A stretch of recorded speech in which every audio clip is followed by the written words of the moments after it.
Welcome back, dear viewers. Today we have a very special guest, and he's Dr. Fahad Al Ghimlas. He's a respirologist in Amiri Hospital and the director of fitness and rehab in Dasman Diabetes Institute. Welcome, doctor.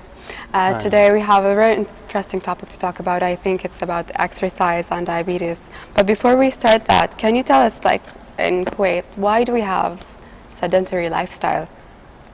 Okay, well, thanks first of all for having me, and thanks for the nice introduction as well. I really don't deserve it, but I hope that we're going to be light guests on our dear viewers. So if you want to talk about it historically, where diabetes epidemics had happened actually across the globe maybe, and probably Kuwait is not an exception.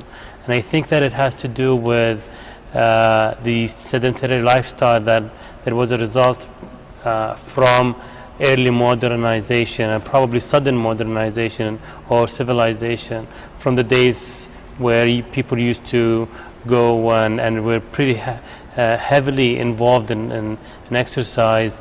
They were diving for pearls and going into the sea and fishing and going into the desert and having lots of physical activity. Eventually we're going to be exercising. That went through a sudden change in the lifestyle into more of high-tech, less active, modernized or civilized way of I would say unhealthy living. People always blame the weather for this. That is not entirely true, because if we want to compare someone who has the same weather but they didn't have the other circumstances that the country has gone through, probably if you control for that factor, you'll see that this population did not get the same as what we have in Kuwait, and unfortunately things are getting worse because of the high technology and the way that we are utilizing the technology. We're not getting the best benefit out of it. Exactly, it's making us sit down. Unfortunately, and on the same side of the equation, if we look at what we can do with technology, unfortunately we're not doing the stuff that is beneficial at the same time. So we're kind of misusing it. We're misusing it. I totally agree. Now, what is the problems that sedentary lifestyle is causing on our health? What are the major health problems that is? Right. Well, it's a network of diseases, if you will. We can always list them, but I'm sure I'm not gonna talk about something new. Everyone knows this. One of the main risk factors for developing diabetes, since we're in Dasman Diabetes Institute, one of the main risk factors of diabetes is physical inactivity. So people being lazy a little bit, moving around, less active in their lifestyle. And I'm not necessarily referring, and we have to be a little bit more specific in terms of differentiating between having an exercise program or having a healthy lifestyle that involves exercise and physical inactivity. These are two different things. So for an average person, you should be able to walk around and be less inactive, be active in general. For people to have a better lifestyle, better health outcomes, they have to get into an exercise program. Unfortunately, we did not stop at being or not exercising. We're being more and more inactive. So we're being really more and more sort of like stick to the couches and less active and not moving our legs. Exactly. And not only TV, and unfortunately we know about the social media and what's been going on. And I bet that you have more than one high-tech sort of like equipment. I do. My daughter does. So it happens and it runs in the family. Like every generation, I think things are getting a little bit less and less active, and we have to realize that on the other side, that we have to also utilize technology to give ourselves a better health outcomes by utilizing the technology. So we can definitely use it for that side. Unfortunately, No, we're not going into that direction. That's so true. Now, why is exercise really important, and for our health, like? Right. So basically two things, and again, I'm not reinventing any wheels or anything, but I think I'm going to talk about the obvious. Exercise by itself will lead, along with sort of like healthy nutrition, will lead to weight reduction, and weight reduction will reduce the risk of developing diabetes, will reduce the risk of developing obesity with its own complications, and we can talk about these later on if you want. And also, exercise by itself can also get the person in shape. I mean, like get the person fit, and we have to pay really strong attention to this, because you can have a less weight, but if you're not fit with that low weight, probably are still at risk of developing chronic diseases. So we have also to look at, like, I would rather to have someone who is fit and a little bit overweight than someone whose weight is ideal but not fit, because low fitness level is known to be an independent risk factor for developing cardiovascular diseases, so for developing heart attacks, if it's a skinny person, it's irrelevant, like if it's so a lot of our relatives, for example, they consider themselves are being sort of protected against heart diseases if they're just maintaining a good weight or a normal weight. So it's not all about that. So it's not only quantity; it's also quality. Definitely, that definitely applies on weight and healthy lifestyle. Exactly, and like I heard also that exercise have very good anti-aging properties, which is, I think it's excellent as well. That's definitely true, and it's not only exercise. You can combine exercise with a lot of things, and one of the main things that actually leads to early aging, and since I'm probably that's related to what I do also as a respirologist, smoking cessation, quitting smoking is very important to reduce the chances of having aging properties, low bone density, which leads to osteoporosis. And I think you had a very special guest to talk about this previously. Wrinkling in the skin that can be caused by smoking. So if you quit smoking and you also maintain a good exercise program, both of them will act on maintaining a healthy skin. And exactly, looking younger. Now, what are the health benefits of exercise for diabetic patients? I guess the list is countless, and we can't really stop advertise for this, because this is what I think that interests most of the people. What if I exercise? What's going to happen to my diabetes? Well, diabetes, if you think about it, is just a number that we check. For most of the patients, they don't feel the symptoms of low or high blood sugar. So they really, all what they deal with is the number that's being showing or displayed on their glucometer. So I think that they have to know that exercise in general, or managing their blood sugar in general, and exercise particularly, can have a very positive impacts on their blood sugar level. Exercise can definitely protect against diabetes. So a study that was done in people who were at risk of having diabetes, or as we call it in the medical literature, pre-diabetics, those patients, if you subject them to a healthy lifestyle intervention, 2/3 of them will be protected against exercise. So against diabetes. And it was also calculated like how many people you would need to have an active, healthy life living in order to protect them from exercise, and you only need 7 people. And let me put the analogy a little bit.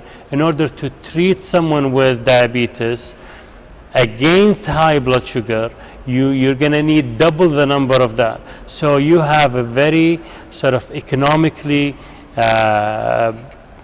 efficient or something that is inexpensive that you can introduce to the public or to the population, and at the same time requires you a very small number of patients to protect. This is sort of like protection against it.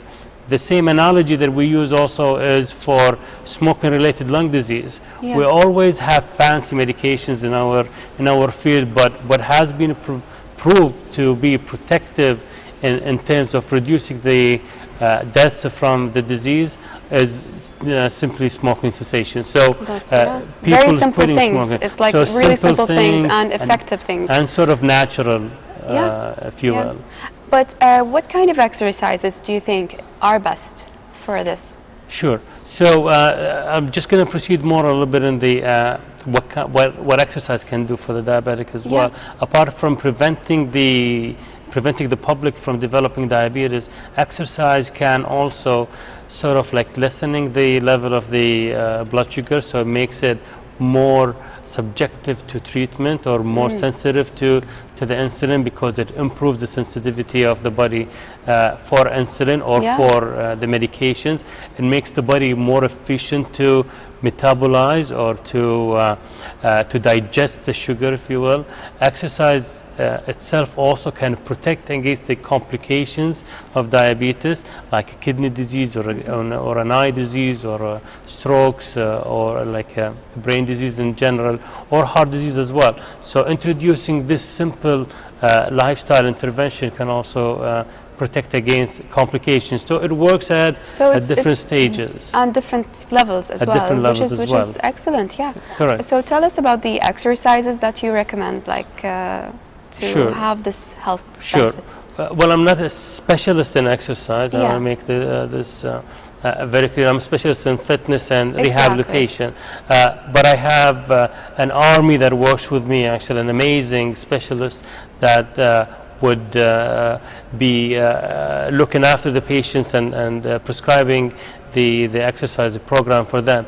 But in terms of the general rules or the general types of exercise would be the aerobic exercises, the ones that people are used to in terms of walking on a treadmill or walking in a walking track, cycling, swimming as well. They can also do the resistance exercises, so pushing against the resistance or using your body weight by itself as a weight, so you can do exercises against it. And there is also the stretching and loosening exercises that people can also enjoy. Like yoga, you mean? Definitely. These kinds of exercise, each one of them is prescribed for a certain patient at a certain stage of their disease, and I think that's the beauty of having the whole team that complements each other in terms of having the resources available for our valued patients to benefit from them here in Dasman. Yeah. So tell us in general, like how many minutes does a person need for exercise, like per week? So there is, I think there is a common approval from the a common belief in the general public that you need between 30 and 45 minutes per week. It's actually more than that in terms of internationally in the international guidelines. So at least an hour and of moderate kind of exercise, an exercise that actually gets your heart rate to be up a little bit, something that makes you really sort of not exhausted, but this is different from doing leisure activities or it's not having like walking, you mean? Do you mean jogging? Definitely, like it's not a slow walk. We're talking about brisk walking or jogging. There are exercises for people who can do these things, definitely. And one of the amazing exercises that I find that is acceptable by most of the population, especially when you have it in the right setting and in a safe environment, is water exercises. So water, if you have water up to 50% of your body, you're actually around 30% of your weight is off. So that takes a lot of stress from the ankles, and that helps the patients to go and do exercise more efficiently, and it's going to be more rewarding exercises. So you are the director of the Fitness and Rehab Center in Dasman. So what are the programs you have available for the patients? We put a lot of effort and a lot of focus on what we can provide, and we also provide a little bit of variety of programs for the patients. One, because we don't want to get bored, is very important, and two, we don't want a patient to get bored as well. Exactly, that's very important. The main program that we provide for patients is called the lifestyle program, the Dasman Diabetes Institute lifestyle program.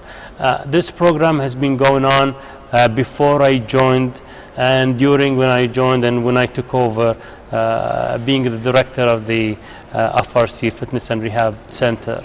So this program, we can spend more time describing it, but I think this is our main focus. We're providing an evidence base, something that is being abstracted from international guidelines and modified as well, and sort of tweaked a little bit according to our culture as well, because every culture has its own sensitive issues and modifications that need to be introduced as well. So this lifestyle intervention has been modified and provided for our patients. The program is for the standard internationally agreed on duration, which is 12 weeks. So 3 months of an exercise program that starts with fitness assessment and ends with fitness assessment, and in between we can talk about it in details if you want, but usually we do before and after,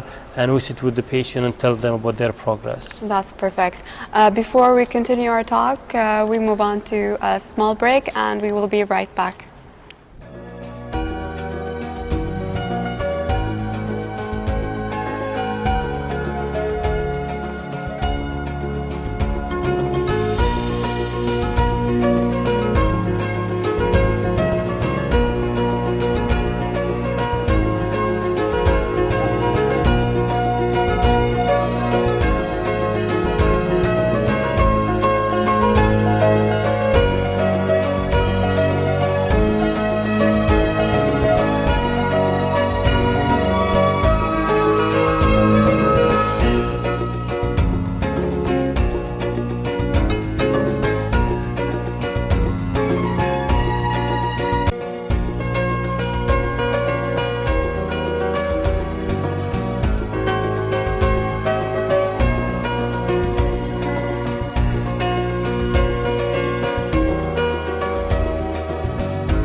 Dr. Fahad Al Ghimlas. I'm the director and the medical consultant in the institute.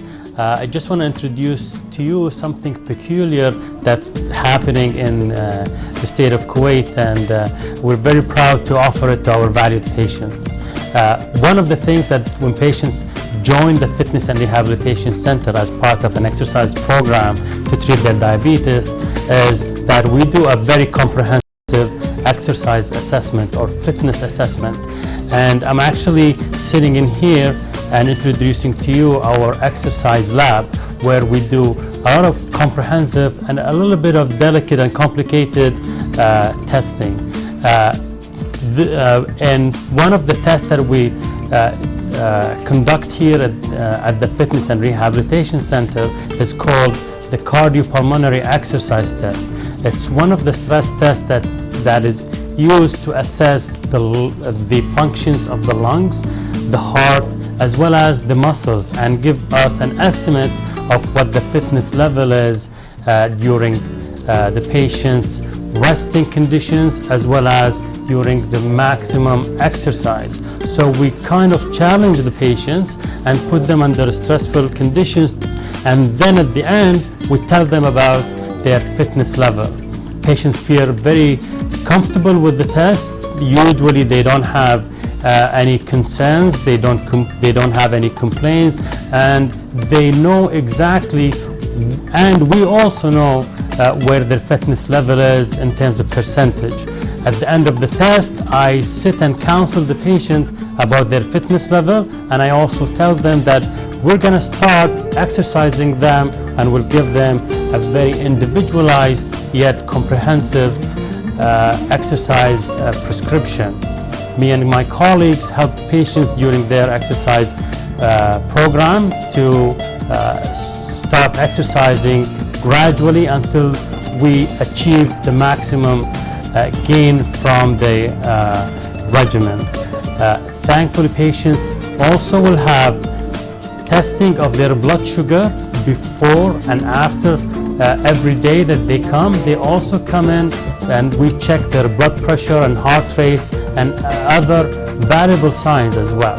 So if there are any signs of high or severely low blood sugar, we take the appropriate measures to deal with them. And this is one of the things that we actually are proud to offer for our valued patients.